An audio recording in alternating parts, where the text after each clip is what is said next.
Jordan, can you do your lines, doll? And can you let your hair down? Jordan, seriously, put your hair down. You look like that little turtle from the drawing test you send in for that school. Talk to my agent. My client needs more money. Talk to me.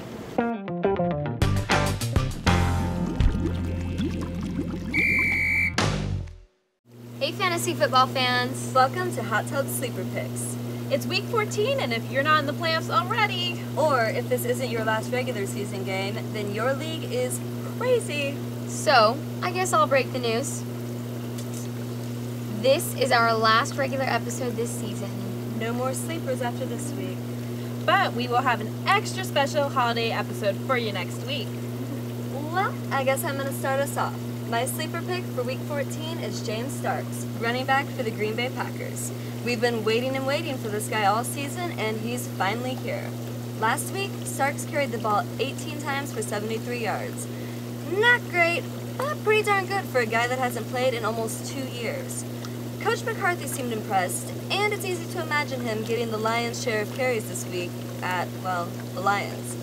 In Detroit, I'm expecting the Pack to play with their newfound running game a bit as they dismantle the Lions.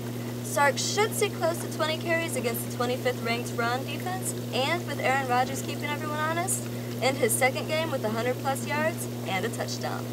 Nice pick, Kristen. Now, before I have my say, let's head over to the bedroom. Thanks, Michelle, and welcome back to a muy importante segment, Stardom Sit-em Slumber Party. That's right, Linz. Now, this week, everybody knows from here on out, who you start is going to be the critical question. Now, even though I don't have all your answers here in bed with me, one guy that I totally want in my starting lineup is Peyton Hillis. I mean, the guy is a straight-up wrecking ball, and the way that Buffalo gives up yards on the ground, I expect Hillis and a resurgent Browns team to just dominate the line of scrimmage. I mean, I wouldn't be surprised if he pulled in 100 yards rushing and receiving on this one. I doubt I'm telling you guys something that you don't already know, but if by chance this is news to you, here it is. Start Peyton Hillis this week. Yeah, definitely have to agree with you on that one. Now on who not to start. Follow me to Minnesota, where the New York Giants are visiting town.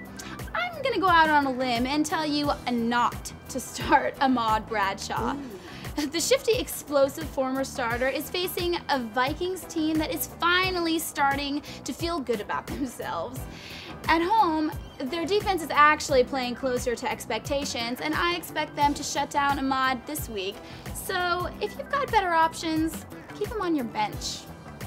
Good advice, Linz. Well, that's it, guys. Good luck on getting into the playoffs this week. Or, if you're already in, good luck making it to next week. Ooh, okay. Well, back to you girls in the hot tub. Bye. Thanks, girls. Now, my sleeper pick this week is Eric Decker, wide receiver for the Denver Broncos. With McDaniels getting fired and Kyle Orton looking like Kyle Orton, the out-of-it Broncos will have to see what they have in some players as the season ends. Decker has looked really good when he's gotten on the field, and I'm banking on this. When Tebow gets the nod, I figure he's going to have logged a ton of hours throwing to his fellow second stringer. If they have a rapport, it could mean big things for years to come for the Golden Gopher. As it stands now, the Arizona Cards are up this week with their 25th ranked pass D. Look for whoever's quarterback to hit Decker at least 4 times for 60+ yards and a touchdown. All right, so before it's my pick, let's check in with Nurse Ashley to see who's all banged up. So the year of injuries continues chugging along. Like every other week, we've had to sift through the stacks of post-game injury reports to find one that really matters. Well, this week I'm focused on Todd Heap, the tight end for the Baltimore Ravens. Heap's had quite the resurgence this season with over 500 yards and 5 touchdowns. Against Pittsburgh, he got hurt, and in stepped Ed Dickson, the rookie from Oregon. This guy is a stud, and from what I can tell, a true team player. Watch Flacco and company do everything in their power to get him his first NFL touchdown this week in Houston. Now, Heap should be back in week 15, so why do I think this is the injury that matters most this week? Dickson is the future in Baltimore. He could be the next Vernon Davis, Tony Gonzalez, or Antonio Gates. As soon as he realizes that potential, it's going to be fun to watch. Now, back to you girls in the tub. Thanks, Ashley. So, I guess it's my turn now. My sleeper pick is Anthony Dixon, running back for the San Francisco 49ers. Yeah, we, like the rest of the world, were all over Brian Westbrook just a little bit ago, but reality has set in. Westbrook is an old man in NFL, and Dixon is a strong and powerful rookie with lots of talent. The Niners are still in the playoff hunt, and without Gore, they're going to hitch their wagon on whoever runs better. Look for Dixon to be that guy. This week, San Fran plays Seattle, who has a game on them in the division, so look for Samurai Mike to run the ball a ton in hopes of opening up a passing game for whoever he decides to line up under the center. I genuinely think Dixon could go for over 100 yards with 12 to 15 carries on Sunday. So, I'm going to say it. Play Dixon and get 100 yards and a touchdown. Pretty brave, Jordan, but I kind of agree. Westbrook burned all his fuel against Arizona. Anyway, before we say goodbye, let's hop over to Melinda with a waiver wire report. Thanks, Michelle. So if I had a single spot on my bench right now that I could use to stash a player for next season, I'd be picking up Tavares Jackson, quarterback of the Minnesota Vikings. It's his job next year, and with AD, Rice, and Harvin, you just know the guy's gonna put up some good numbers. Why? It's a character thing in my eyes. He's quietly sat behind Favre for 2 seasons. I guarantee he's learned more on that bench than in his entire football life.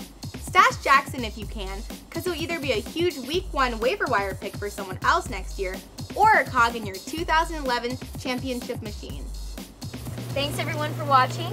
and make sure to tune in next week for our extra special holiday edition. Also, I'm sure you haven't, but if you may have let a few episodes slip through the cracks, be sure to check out our website, www.hottubsleeperpicks.com. We all hope that you kicked everyone's butts this season. True dat. Bye.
Anything?